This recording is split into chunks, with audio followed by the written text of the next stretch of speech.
Naglalagablab ang puso ni Brando na parang apoy.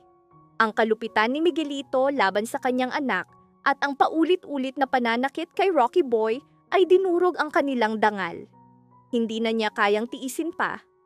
Nagpasya siyang harapin ang pinuno ng pamilya Derrero, si Don Gustavo, ng harapan. Ang malamig na hangin ng gabi ay nagdala ng masamang babala. Habang papalapit si Brando sa malalaking pintuan ng mansyon ng Derrero, sumisidhi ang takot at galit sa kanyang dibdib. Nagulat ang mga gwardya nang marinig ang kanyang deklarasyon, matatag ang tinig na naglalagablab sa pinipigilang puot. Kailangan kong makausap si Don Gustavo ngayon. Sa loob, naglalakad ng paikot si Miguelito, balisa. Hindi niya inakalang magtatapang si Brando na humarap kay Don Gustavo. Kinakain siya ng takot. Kung nabigo si Jason na tapusin si Rocky Boy, guguho ang lahat. Ngunit kumapit si Miguelito sa paniniwalang walang makakaalam ng katotohanan. Tiwala siyang perpekto ang pagkakagawa ni Jason sa trabaho, ngunit nilamon siya ng pangamba. Tinawagan niya si Jason, nanginginig ang tinig sa pagbabanta at desperasyon. Jason, siguraduhin mong walang mabubuhay kung nagkamali ka. Lalong tumindi ang tensyon, mga lihim, paghihiganti, at nakaambang panganib ang pumuno sa gabi. Nasa telepono pa si Miguelito nang marinig ang nakakatindig, balahibong bulong mula sa kabilang linya. Rocky Boy, buhay. Nanlaki ang kanyang mga mata sa hilakbot. Ano? Ano ang sinasabi mo, Jason? Jason. Ngunit walang sagot. Umalingaw-ngaw ang putok ng baril at namatay ang linya. Nalaglag ang telepono mula sa kanyang kamay. Kumalabog sa sahig. Bumaha ang malamig na pawis sa kanyang katawan. Diyos ko, patay na si Jason, bulong niya. At sa sandaling iyon, alam niya, buhay pa si Rocky Boy. Muling tumunog ang telepono. Ang caller ID ay nagpakita ng anonymous. Nanginginig ang kamay ni Miguelito nang sagutin ito. Isang mabagsik, galit na tinig ang umungol. Kung akala mo matatapos agad ang laro, nagkakamali ka. Miguelito Derrero? Parating na ako? Nilunok ni Miguelito ang kaba. Ikaw ba si Rocky Boy Mondragon? Mahina niyang bulong. Ang sagot, hindi mo ako kailanman matatahimik. Samantala, sa loob ng mansyon, nagharap sina Don Gustavo at Brando. Bumigat ang katahimikan, mabigat at nagbabanta. Parang unos na sasabog. Brando, seryosong wika ni Don Gustavo. Hindi ka pupunta rito nang walang dahilan? Ano ang nangyari? Kumuyom ang panga ni Brando. Ang anak kong si Rocky Boy ay inalipusta. At ang pangalang paulit-ulit na lumilitaw ay ang anak mo, si Miguelito. Nagulat si Don Gustavo. Miguel, wala akong alam. Ngunit bago niya matapos, isang matinis na sigaw ang umalingaw-ngaw mula sa itaas. Brando! Don Gustavo! Nagmamadali silang tumakbo sa pasilyo, kung saan isang alila ang dugo ang nakasandal sa dingding. Sino ang gumawa nito? Sigaw ni Brando, hindi makapagsalita ang alila. Sa huling lakas, isinulat niya ang isang mensahe gamit ang dugo sa sahig. Nandito nanigas ang lahat. Nanlaki ang mga mata ni Don Gustavo. Miguelito, nasaan ang anak ko? Sigaw niya, ngunit wala na si Miguelito sa mansyon. Walang nakakaalam na tumakas na siya sa takot. Sa labas, naghari ang kaguluhan. Isang anino ang mabilis na gumalaw sa may tarangkahan. May hawak na sandata, tumutulo ang dugo mula sa kanyang balikat, ngunit matatag ang bawat hakbang. Si Rocky Boy iyon, buhay, sugatan, ngunit mas determinado kaysa dati. Ang kanyang patutunguhan ay ang pinakamadilim na sulok ng lungsod, kung saan nagtatago ang mga tauhan ni Miguelito. Doon niya hahanapin ang mga sagot at doon niya tatapusin ang digmaang hindi pa natatapos. Habang lumalalim ang gabi, kumalat ang balita. Buhay si Rocky Boy. Naglagay ng mga guwardiya ang pamilya Derrero sa bawat kalsada. Hindi mapakali si Don Gustavo, hindi makapaniwala. Kumabog ang dibdib ni Brando sa kaba. At sa gitna ng kaguluhan, lumitaw ang isa pang sumasabog na katotohanan. Isang matandang babae ang dumating sa mansyon, nanginginig ang mga kamay, luhaan ang mga mata. Huwag ninyo akong sasaktan, ngunit kailangan kong magsalita. Bakit? Ano ang nais mong sabihin? Tanong ni Don Gustavo. Nanginginig ang tinig ng matanda. Ang katotohanan, si Rocky Boy ay hindi lamang anak ni Brando. Nanigas ang lahat. Ano ang ibig mong sabihin? Huminga ng malalim ang matanda. Ang tunay na ama ni Rocky Boy ay si Don Gustavo. Tumigil ang mundo ni Don Gustavo. Nanlaki ang kanyang mga mata, kumabog ang kanyang dibdib na parang unos. Hindi. Imposible. Bulong niya. Ngunit ang matanda, umiiyak, ay tumitig ng diretso sa kanya. Nagkaroon ka ng relasyon sa ina ni Rocky Boy bago ka pa naghiwalay sa iyong asawa. Naroon ako. Nasaksihan ko ang muli ninyong pagkikita.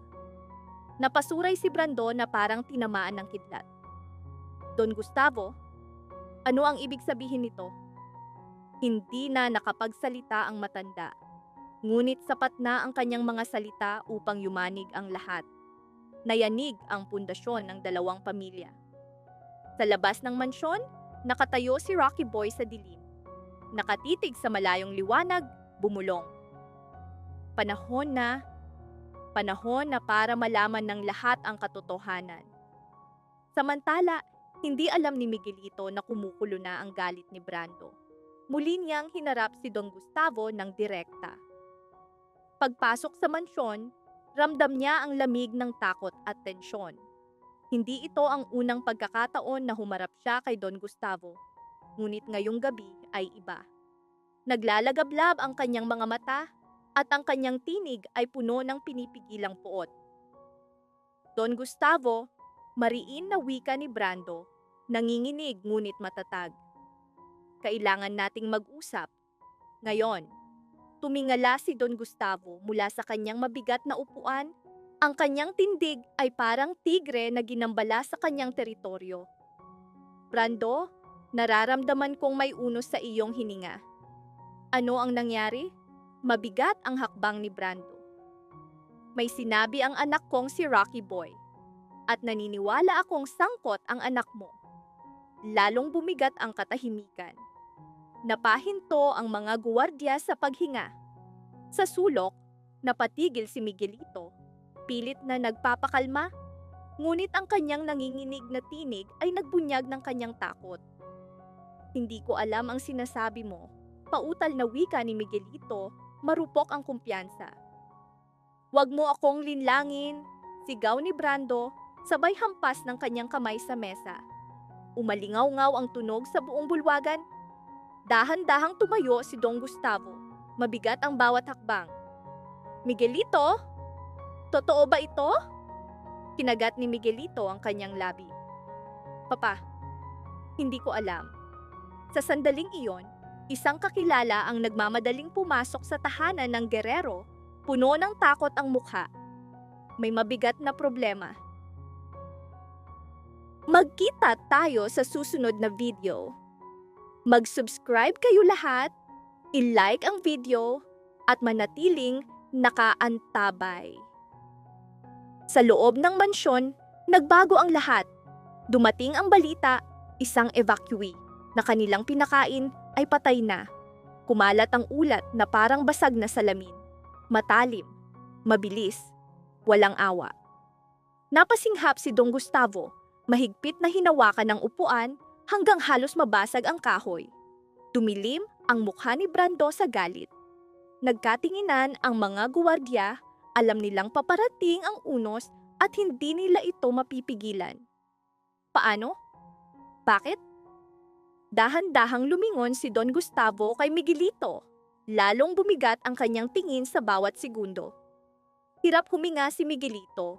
Pinapahid ang pawis sa noo. Nanginginig ang mga kamay. Ano ang ginawa mo, Miguelito? Malamig na tanong ni Don. Wala, Papa. Wala akong alam. Sigaw ni Miguelito. Ngunit sumugod si Brando, handang manakit. Kung wala kang alam, bakit binigyan ng gamot pang dengue ang anak mo? Bakit siya nagsusuka ng dugo? Dumadagundong ang tinig ni Brando. Gumuho ang kumpiyansa ni Miguelito. Natigilan siya, nakayuko ang mga mata. Sa sandaling iyon, naramdaman ni Don Gustavo ang lumang takot na muling bumalik. Takot na matagal na niyang itinanggi. Bago pa makapagpaliwanag si Miguelito, umalingaw-ngaw ang putukan sa labas. Sunod-sunod ang mga putok. Ambush, sigaw ng isang guwardiya bago bumagsak sa loob, sugatan sa balikat. Sumabog ang kaguluhan, putukan, pagsabog, sigawan. Bumagsak sina Brando at Don Gustavo sa sahig habang kumapit si Miguelito sa haligi. Ngunit sa kanyang mga mata ay walang takot, kundi kakaibang kasiyahan na para bang may alam siyang hindi alam ng iba. Yumanig ang mansyon sa apoy at kaguluhan. Tumigaw si Don Gustavo. Miguelito, hindi tayo ligtas dito. Sumama ka sa akin. Ngunit bago niya matapos, boom! Sumabog ang granada sa labas ng bintana. Kumalat ang apoy, agad na nasunog ang mga kurtina. May pagtataksil dito. Sigaw ni Brando, gumagapang patungo sa isang upuan. At sa sandaling iyon, nagsalita si Miguelito. Mahina ang tinig, halos bulong, ngunit malinaw. Kailangan ninyong malaman. Ngayon, nanigas si Don Gustavo. Parang nawala ang putukan sa labas. Bumulong si Miguelito. Hindi sila ang ating mga kaaway. Tayo ang sumisira sa ating sarili. Dahan-dahan niyang inilabas ang isang maliit na aparato mula sa bulsa. Miguelito, ano iyan? Mariing tanong ni Don Gustavo. Nanginginig sa galit at takot ang tinig. Mahigpit na hinawakan ni Miguelito ang aparato. Matagal na nila akong ginagamit. Kumabog ang dibdib ni Don. Sino? Mapait ang ngiti ni Miguelito. Santino? Napakurap si Don Gustavo sa hindi makapaniwala. Imposible. Bata pa si Santino. Hindi, Papa. Mabilis na sagot ni Miguelito. Hindi na siya ang batang kilala mo noon. At hindi lang siya bata. Siya ang anak ng una mong asawa. Nanigas ang lahat. Napatigil si Brando na parang tinamaan ng kidlat. Ano? Dahan-dahang lumapit si Miguelito. Tila nawawala ang putukan sa paligid. Matagal nang nakatago ang katotohanan. Hindi mo kailanman kinilala ang anak na iyon. Ngayon bumalik siya. Naghahanap ng paghihiganti para sa kawalang katarungan sa kanyang ina. Lalong bumigat ang paghinga ni Don Gustavo. Miguelito? Paano mo nalaman? Bakit ikaw? Nanginginig ang tinig. Bumagsak ang luha sa mukha ni Miguelito. Hindi dahil sa takot, kundi sa pagkakasala. Dahil ako ang ginamit na tulay. Ako ang nagdala ng gamot. Ako ang nag-ayos ng mga papeles. Ako ang naging espiya nila. Hindi ko alam na may mamamatay pero nangyari. Isang matalim na sipol ang umalingaw-ngaw sa labas. Isang hudyat. Papa? Pulong ni Miguelito. Hindi ko na sila mapipigilan. Lalo na si Santino. Gusto kanyang harapin. Hindi bilang anak, kundi bilang hukom.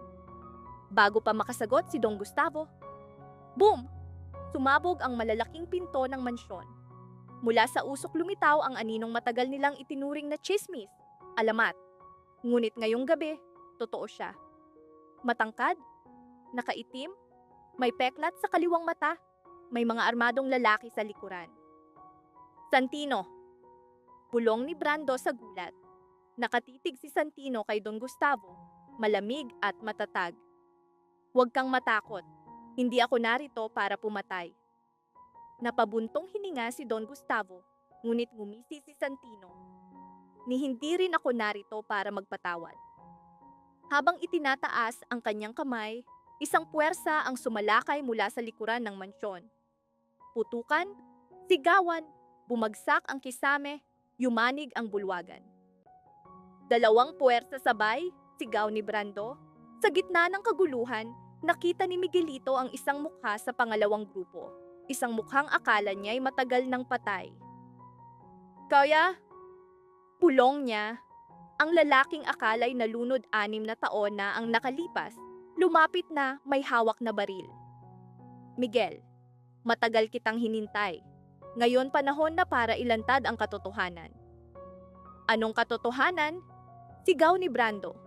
Dahan-dahang lumingon si Miguelito sa lahat. Nanginginig ang tinig. Si Don Gustavo? Hindi siya ang tunay na Don Gustavo. Tumahimik ang bulwagan. Pati si Santino ay napatigil, tila nawala ang putukan. Matagal nang patay ang tunay na Don Gustavo. Lahat ng mata ay nakatutok sa lalaking matagal nilang inakalang si Don Gustavo. Dahan-dahan siyang ngumiti, isang ngiting hindi para sa kanila, kundi laban sa kanila. Mula sa kanyang likuran, lumitaw ang anino ng isang babae. May hawak na makakapal na dokumento. Sabi niya, "Panahon na para malaman ninyo kung gaano kalalim ang hukay ng inyong mga kasinungalingan." Nagulat ang lahat. Lalo na si Miguelito, hindi makapaniwala na ang mismong tulong na kanilang pinagkatiwalaan ay siyang nagdala ng kapahamakan. Sa gitna ng kaguluhan, iminungkahi ni Roberto na magbigay si Miguelito ng pakikiramay sa pamilya ng patay na evacuee upang maibsan ang sitwasyon. Ngunit sumabog sa galit si Miguelito. Para sa kanya, wala silang halaga, hindi karapat-dapat sa kanyang mga salita. Kailanman ay hindi niya ibababa ang kanyang posisyon. Tahimik na nagmamasid si Punggay, ang bagong hepe ng seguridad, pinakikinggan ang kayabangan at mga salita ni Miguelito.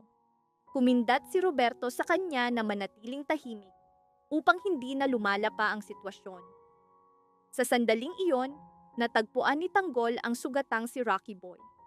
Tiniyak niya na walang masamang mangyayari at nasa ilalim siya ng kanilang proteksyon.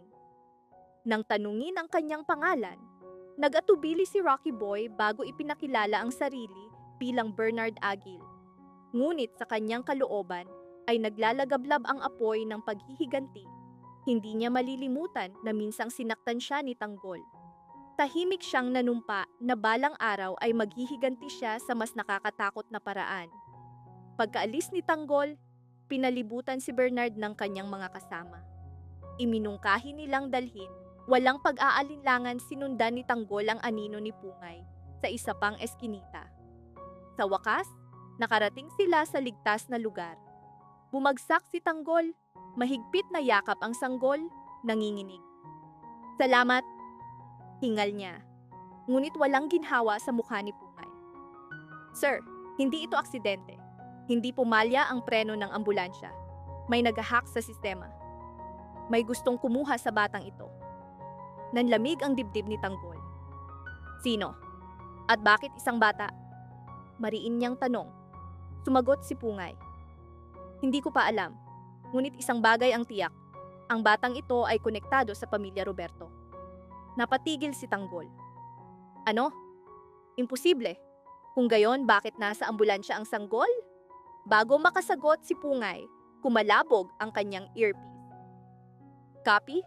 On his way." Tumitig siya kay Tanggol, tumigas ang mukha. "Sir, kailangan nating umalis ngayon. May paparating."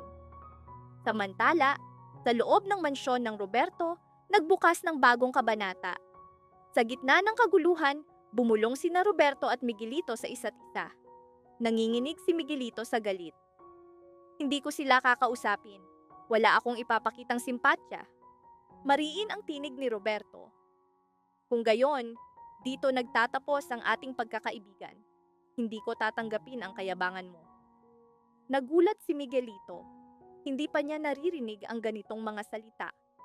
Bago siya makasagot, isang lalaki ang nagmamadaling pumasok, may hawak na telepono.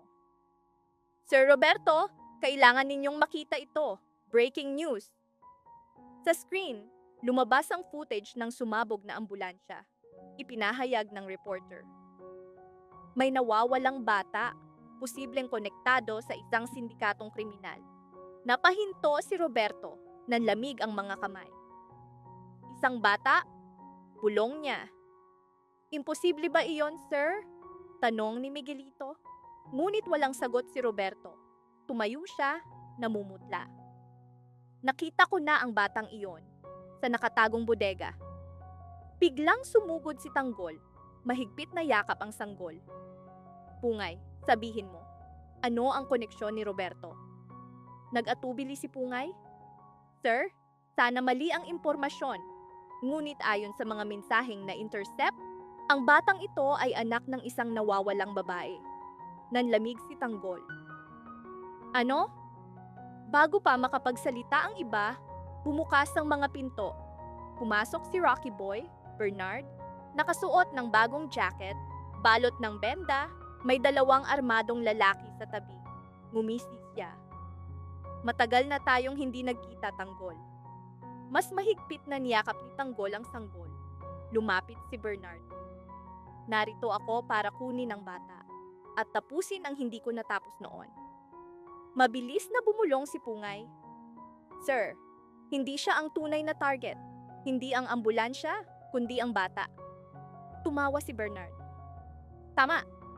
Ang batang ito ang sisira kay Roberto. Nanigas ang mundo ni Tanggol. Ano ang ibig mong sabihin? Sigaw niya. Itinaas ni Bernard ang baril. Tanggol, ang batang hawak mo. Anak ni Roberto. Anak ng babaeng pinatay ni Miguelito. Biglang sumabog ang labas. Nabasag ang mga bintana. Kumalat ang usok. Nawala si Bernard sa ulap. Dala ang bata. Sumugod si Tanggol sa apoy. Gulong-gulo ang isip. Hindi na niya alam kung sino ang kaaway. Sino ang kakampi.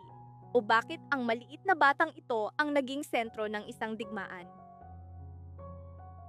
Sumigaw siya sa mga magulang na naroon. Humawak kayo!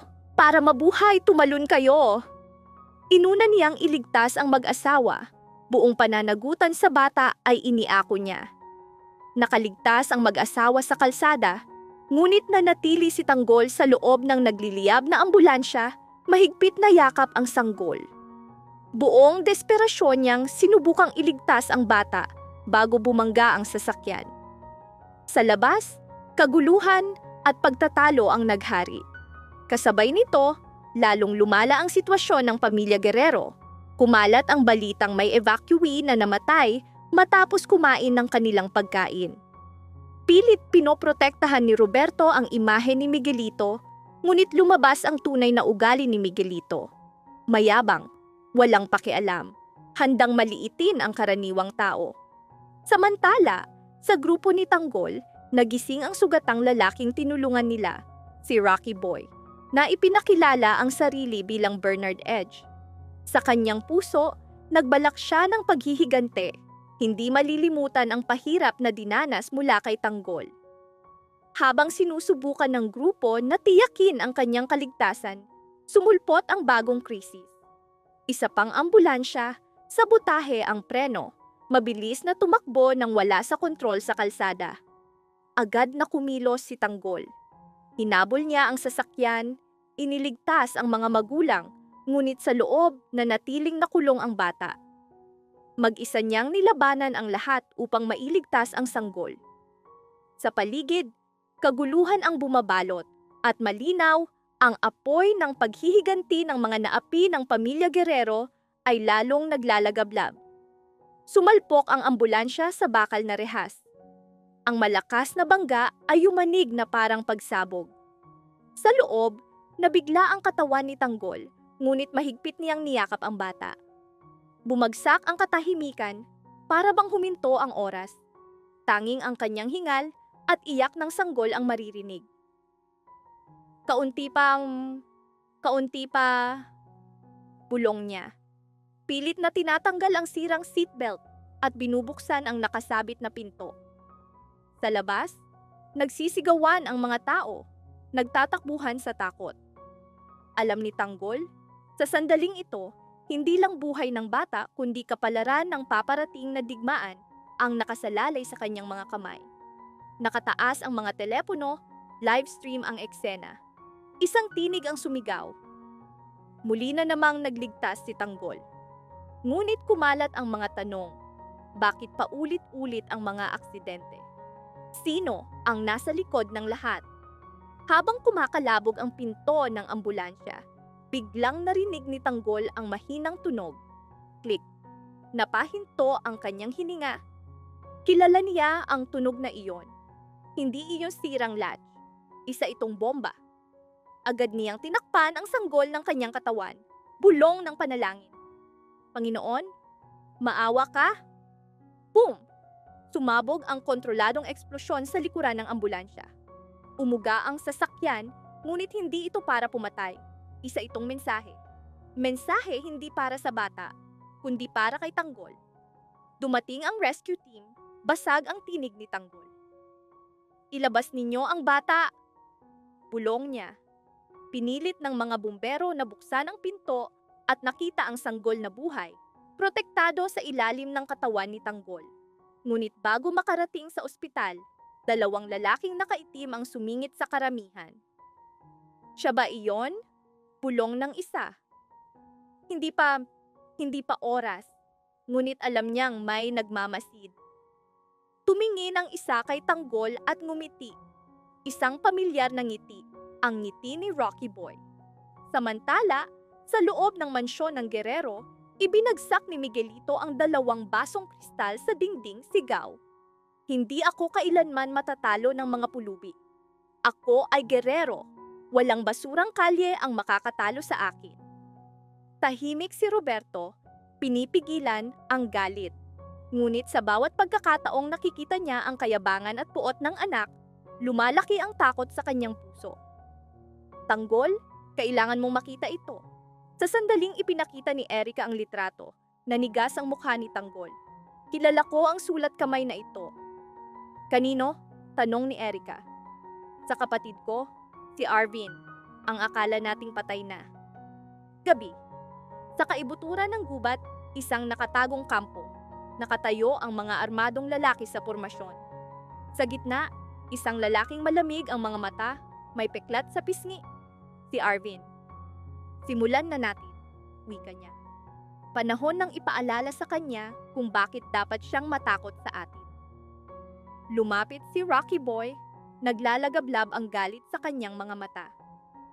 Kung gusto mong pabagsakin siya, ako ang mauuna. Matagal ko nang hinihintay ang sandaling ito, tumawa si Arvin. Hindi, Rocky Boy, hindi ikaw. Hindi ikaw ang mauuna.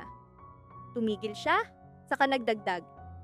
May iba, may mas karapatan, mas malalim ang dahilan. Mula sa anino, lumitaw ang isang babae. Nakaputi, matindi ang mukha, ngunit puno ng puot ang mga mata. Si Pilar. Akala ni Tanggol, matagal na siyang patay sa isang labanan.